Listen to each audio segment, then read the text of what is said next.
3 days into the Vendée Arctique, the indication of just how big a challenge this race is became clear.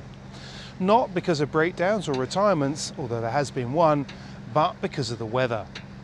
Going around Iceland was always going to be a punchy call, and while the race committee confirmed 24 hours before the start that all was good to go, 3 days in and an unpleasant looking depression is stacking up out to the west. This has led the race organisers to change the course. Now the fleet will round a point to the southeast of Iceland and then head back down into the Atlantic. Who'd be a race director, eh? Anyway, here's what's been going on over the last couple of days. Salut à tous, on est mardi matin, bord à bord avec Fabrice Amédéo. J'ai Sébastien Marseille, juste là. Tout ça pour dire qu'on est dans un mouchoir de poche et que la route est longue. Comme prévu, la nuit dernière, c'était calme plat sur la Vendée Arctique et certains ont craqué. Cette dorsale et la manque de vent est en train de me casser l'œil. Cacahuète. La nuit va être longue.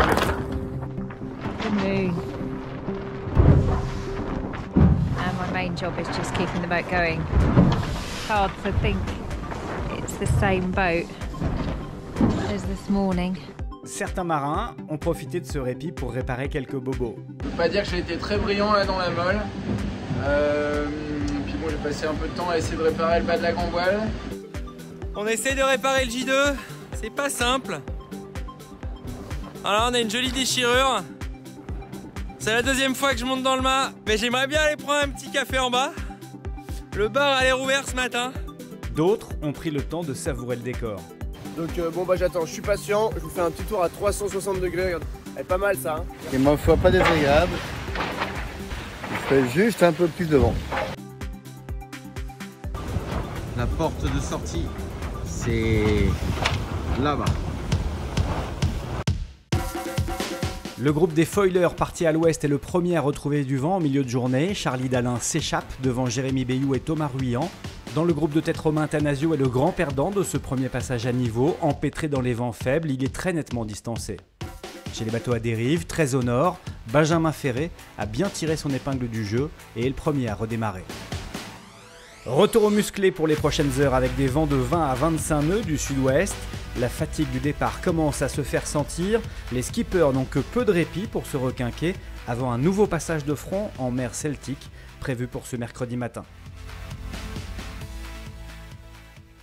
Il y a des moments comme ça où il fait gris, il pleuviote, il n'y a pas de vent. Vous avez l'impression de faire le mauvais choix. Bon, il va falloir sortir de ce merdier quand même.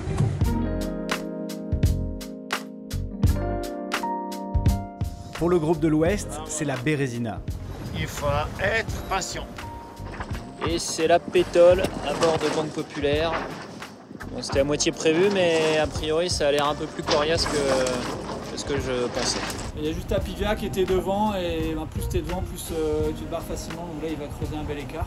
C'est pas fini, l'essentiel c'est qu'on soit sorti sous peau de pull hein, et qu'on ait enfin du soleil et un peu de vent.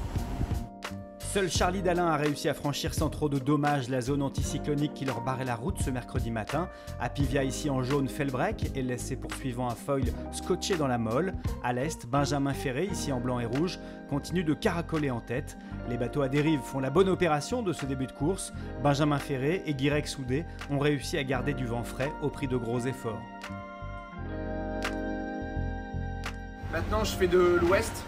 Et j'espère en fait pouvoir récupérer un peu plus de vent pour pouvoir grimper doucement dans le nord. Donc voilà, pas facile de prendre des options et je sais pas vraiment ce qui va payer, mais bon, il y a un moment où on est bien obligé d'en prendre.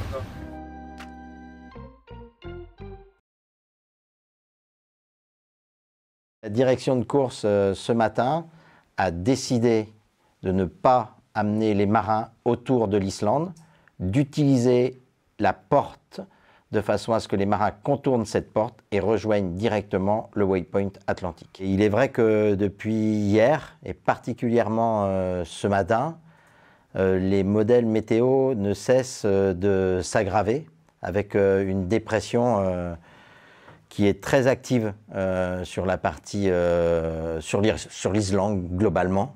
On attend des rafales à plus de 50 nœuds, un vent moyen à plus de 40 nœuds, vraisemblablement de la mer et de la mer croisée, et surtout une côte sous le vent, ce qui, en cas d'avarie, complique énormément les choses, alors qu'en décidant de repartir vers le sud, on va avoir quand même des conditions difficiles, parce que la dépression, elle est là aussi, mais au lieu d'être au près, ce sera au portant.